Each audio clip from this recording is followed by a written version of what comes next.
자, 암수 범죄의 조사 방법입니다. 자, 여기에는 직접적 관찰이 있고 간접적 관찰이 있는데 먼저 직접적 관찰. 자, 직접적에는요, 자연적 관찰이 있고 인위적이 있습니다. 자연적 관찰. 자, 실제로 일어나는 암수 범죄를 직접 관찰하는 방법인데 여기에는 참여적이 있고 비참여적이 있습니다. 자, 비참여적 볼까요? 자, 유리벽을 통해서 백화점 절도를 관찰한다든지 아니면 카메라를 통해서 관찰한다든지 이것은 비참여적입니다. 참여적은요, 직접 참가하는 거죠. 자, 인위적 관찰입니다. 인위적은 의도적이죠. 의도적으로 범죄 상황을 실현하는 관찰 방법인데 슈퍼마켓에 위장된 절도 그리고 관찰자를 보내서 상점 절도 발각 위험성을 알기 위한 연구가 있었어요. 뭐 블랑켄부르크까지는 알 필요 없고 슈퍼마켓에 위장 절도와 관찰자를 보냈다. 발각 위험성을 알기 위한 방법이 인위적 관찰에 속한다. 그 정도면 됩니다. 기출입니다. 암수 조사 방법으로는 참여적, 비참여적, 인위적이 있다. 맞죠? 상품 절도를 숨겨진 카메라로 관찰한다든지 카메라와 유리벽 이것은 어디에 속했죠? 자연적에서 비참여적에 속했죠. 인위적이 아닙니다. 틀렸습니다. 자, 시험에 출제가 잘 되는 것은 요 간접적이죠. 간접적이 출제가 잘 됩니다. 저쪽 내려와서 간접적에는 어떤 것들이 있는지를 볼 텐데 먼저 여기 자기보고조사, 피해자 조사, 정보 제공자 조사 세 가지가 있어요. 이 세 가지가 모두 다 간접적에 속합니다. 그 직접적이라 하면 틀려요. 자, 간접적 관찰은 설문조사 방법이라고도 하는데 자, 먼저 첫 번째 자기보고조사입니다.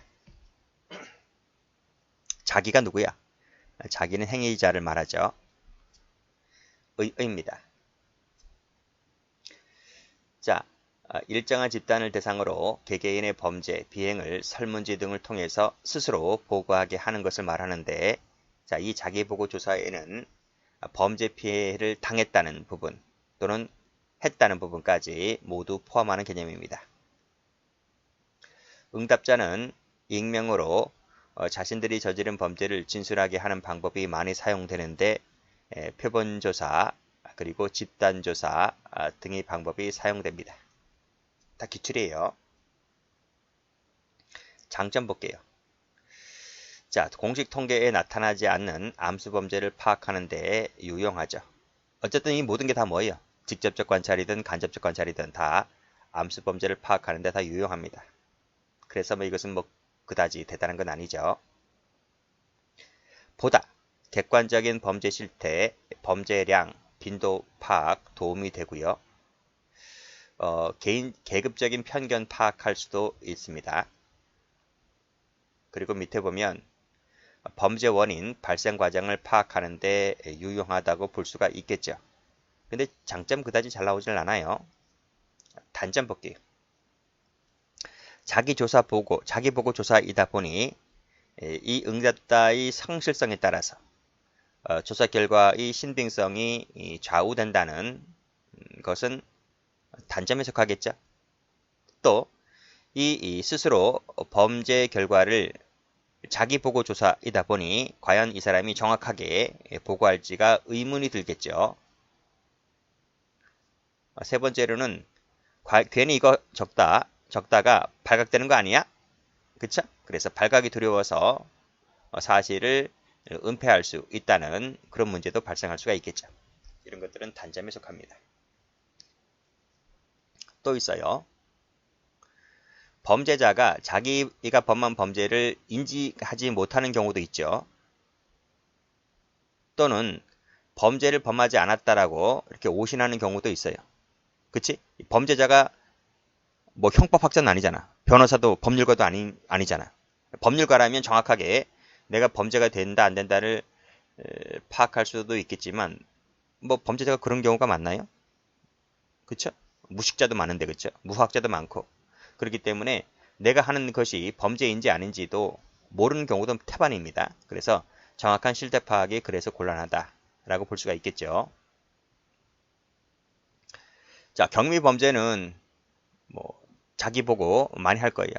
그래서 경미범죄는 그나마 실태 파악이 용이한데 강력범죄는 그래요. 강력범죄 저걸로 있어요. 내가 옛날에 살인했다, 강간했다. 이거를 아무리 자기 보고 조사를 하더라도 선뜻 적겠냐고 그것을. 그래서 강력범죄 같은 경우는 혹시 괜히 적다가 처벌되는 거 아니야? 이런 두려움 때문에 곤란해지겠죠. 이제 강력범죄 예가 나옵니다. 밑에 중범죄, 그렇죠? 중범죄라든지 이런 것들 약간 껄끄럽죠. 도덕적으로 금기하는 범죄가 있어요. 이제 이런 것들이 이제 뭐냐면 살인은 뭐죠? 강력범죄나 중범죄에 속하죠. 근데 살인, 강간, 아동학대가 이제 여기도 걸려져 있거든요. 걸치거든요. 그래서 이런 것들도 이제 약간 단점에 꼽힌다는 거죠. 직업적으로 행해지는 범죄. 직업적이다 보니 아무래도 뭡니까? 내가 뭐 범죄를 한다는 부분에 대해서 약간의 뭐 도덕감이라든지 뭐 법률적 이런 것들이 약간 뭐 떨어지겠죠. 지금까지 꾸준히 행하고 오던 범죄, 그렇죠? 이런 것들도 약간 이 법감정에서 많이 떨어집니다. 그래서 이런 것들 괜히 적었다가 괜히 뭐 잡히는 거 아니야? 뭐 이렇게 되겠죠. 이런 것들이 이제 약간 단점에 꼽히기도 합니다. 자, 암수를 직접 관찰하는 방법으로는 자기보고 조사와 피해자 조사가 있다. 자기보고 조사나 피해자 조사는 직접 관찰이 아니고 간접 관찰에 속합니다. 여기도 마찬가지죠. 직접이 아닌 간접입니다.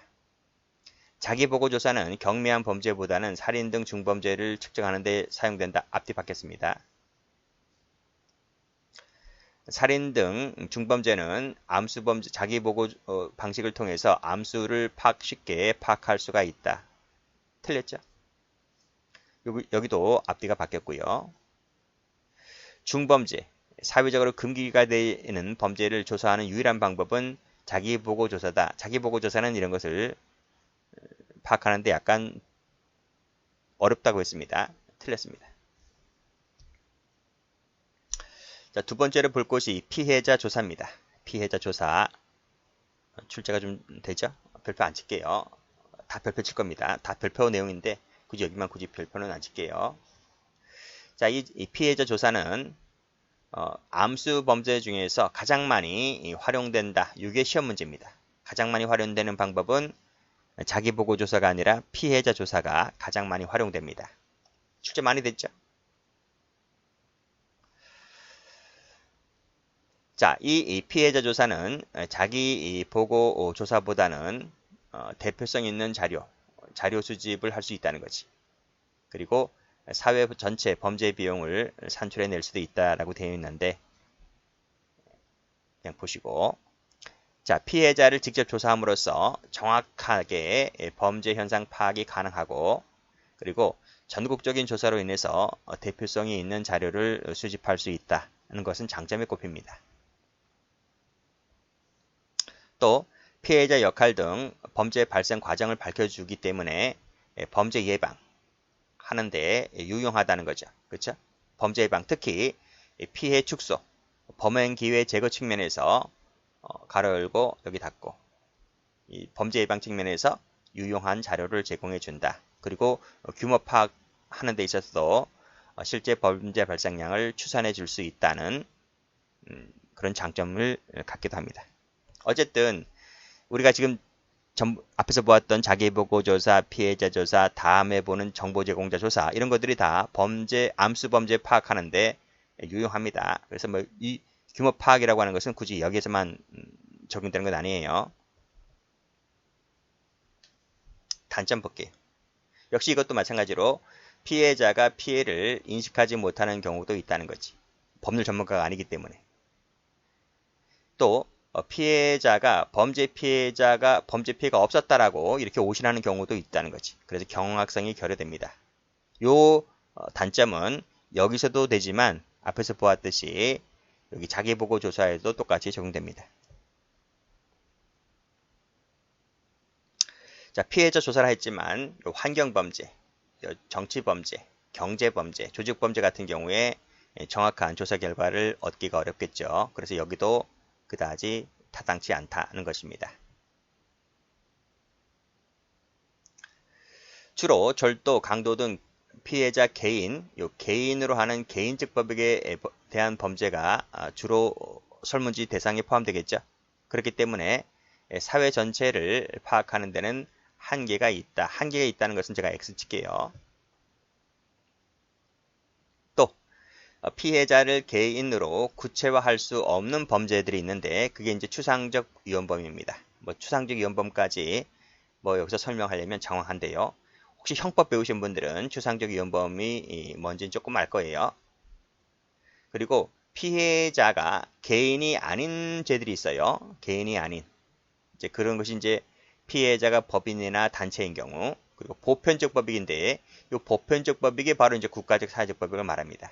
이런 범죄에도 좀 약간 조사하기가 좀 어렵다는 거죠. 그리고 피해자가 숨기기를 원하는 범죄가 있습니다. 대표적인 것이 이제 성범죄라든지 이 마약범죄 이런 것들이겠죠. 이런 것들은 정확하게 조사한다는 것이 좀 어렵습니다. 자, 경미범죄, 성매매, 도박 같은 것이 이제 피해자 없는 범죄라 그랬죠. 그리고 이제 화이트 칼라, 그리고 살인죄는 뭐예요? 살인죄는 피해자가 죽었는데 피해자 죽은 그 시체를 다시 깨워. 야, 너 좀 잠깐만 일어나봐라. 설문지 좀 하고 다시 죽어라. 이렇게 할 수 있나요? 그치? 이게 피해자가 존재하지 않는 범죄가 있단 말이죠. 그리고 위에서 말씀드렸던 이 보편적 법익, 이건 이제 사회적 국가적 법익이거든요. 이런 범죄도 조사가 좀 곤란하지. 그렇기 때문에 모든 범죄 현상을 완전 파악하는 데는 무리가 있다. 이런 얘기입니다.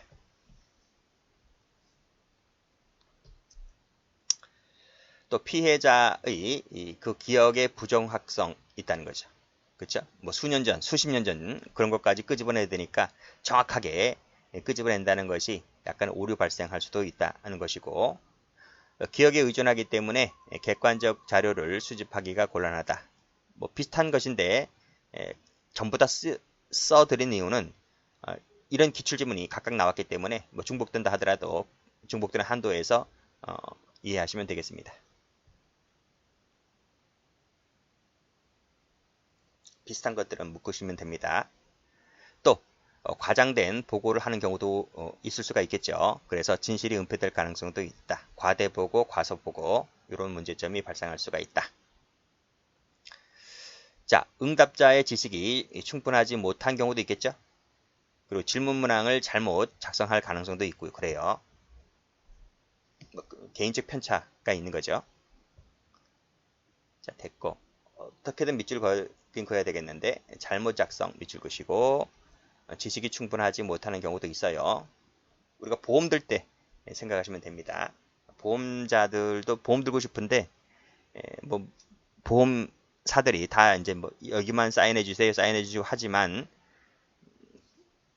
젊은 친구들이야 뭐 잘하지만 옛날 분들이 잘 못할 수도 있습니다. 뭐 그런 경우도 있고 그런 측면에서 이해하시면 되겠습니다. 기출 가볼까요? 자, 피해자 조사와 관련된 기출입니다. 피해자 조사는 직접이 아니고 간접이라 했습니다. 피해자 조사는 암수 범죄를 파악하는 데 용이하다. 맞죠? 피해 조사는 개인 보고에 기반한다는 점에서 정확성, 객관성을 확보할 수 있다. 떨어진다라 그랬습니다. 그렇죠? 이런 부분에 있어서. 그 다음에 나머지 거 보시고 여기 뭐 300명을 대상으로 1년간 돈을 빼앗긴 경험을 적도록 했다. 이 빼앗겼다는 것이 피해자잖아요. 피해자 조사에 해당한다. 맞습니다. 자, 가장 널리 활용되는 것은 피해자 조사라 했습니다. 참여관찰법이 아니고. 그리고 피해자 조사는 암수 규모를 추측하는 데 도움이 된다. 도움이 되죠. 다른 것도 도움이 돼요. 그래서 이것은 뭐 틀린 질문은 아니죠. 피해자 조사는 성범죄 실태 파악에 적절하고 유용하다. 성범죄 같은 경우 적절하지 않다고 했죠. 자, 피해 조사는 사회 전체의 범죄를 계획적으로 파악하는 데 유용하다. 그렇진 않아요.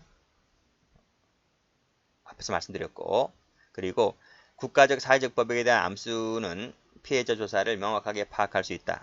국가적 사회적 법익 같은 경우는 좀 약간 문제가 곤란하다 그랬습니다. 경미한 사례까지 정확하게 조사할 수 있다? 그렇진 않아요. 오히려 더 무관심하게 넘어가는 경우가 많기 때문에 조사가 좀 곤란하다. 이렇게 볼 수가 있겠죠. 그리고 기억의 오류가 발생할 수 있다 그랬죠? 없기에 틀렸습니다. 정확하다 틀렸습니다. 정치, 경제, 가정 이런 내밀한 부분, 조직범죄 같은 경우에 밝히는데 적합하다, 부적합하다 그랬습니다. 자, 세 번째로 볼 것이 정보 제공자입니다. 정보 제공자는 제3자죠. 제3자. 제3자로 하여금 이를 보고하게 하는 방법이다. 이건 어디까지나 이 피해자 조사에서도 밝혀지지 않는 그 범죄를 파악하기 위한 보조수단에 불과할 뿐입니다. 그래서 이 정보 제공자 조사는 앞에서 배웠던 자기보고라든지 피해자 조사와 함께 결합해서 행해지면 더욱 효과적이다 라고 볼 수가 있겠죠. 단점 볼까요? 역시 제3자가 개인의 주관적 감정으로 답을 하지 또는 답을 하게 만들 우려가 있다는 거지. 그래서 같은 말인데 주관적 편견이 개입될 수가 있다. 이렇게 볼 수가 있겠습니다. 단점에 꼽히죠. 자, 마지막으로 한계입니다. 자, 한계. 이 간접적 방법, 그쵸? 설문조사 방법은 마약, 경제, 정치, 조직범죄와 가정에서 일어나는 범죄에 대해서 거의 정보를 제공하지 못한다. 그쵸? 이것은 뭐 앞에서 배웠던 세 가지 간접적 방법 세 가지 모두에 공통되는 겁니다. 자, 그리고 경미한 범죄, 중범죄 마찬가지로 한계가 있죠. 뭐 등등. 그리고 태도에 의해서 왜곡될 수도 있고 질문지가 규격화되어 있지 않다는 점, 그리고 신뢰성, 유효성에 대해서 의문이 생긴다는 점, 이런 것들이 이제 한계로 꼽히기도 하는데 뭐 그럼 하지 말아야지. 그렇잖아요. 근데 어쨌든 간에 장점도 있고 단점도 있습니다. 그러니까 우리는 시험용이기 때문에 이런 장단점 잘 파악을 해 두시면 되겠습니다.